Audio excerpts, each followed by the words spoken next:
জনপ্রিয় অভিনেত্রী রুনা খান একটি সাক্ষাৎকারে সাংবাদিকদের নিয়ে একটি গুরুত্বপূর্ণ মন্তব্য করেন। তিনি বলেন, অভিনয় শিল্পীরা ভাইরাল হতে চান না, আপনারাই তাদের ভাইরাল করেন, কারণ এটি আপনাদের রুটি রুজির একটি অংশ।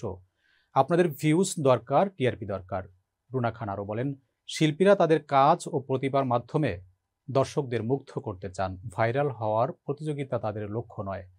তিনি সাংবাদিকদের প্রতি আহ্বান জানান শিল্পীদের কাজকে সম্মান দিয়ে উপস্থাপন করার এবং শুধুমাত্র ভিউজ বা টিআরপির পেছনে না দৌড়ানোর জন্য।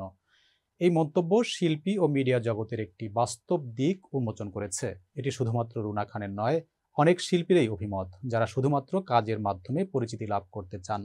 রুনার বক্তব্য সামাজিক মাধ্যমে ইতিমধ্যেই আলোচনার বিষয়বস্তু হয়ে উঠেছে।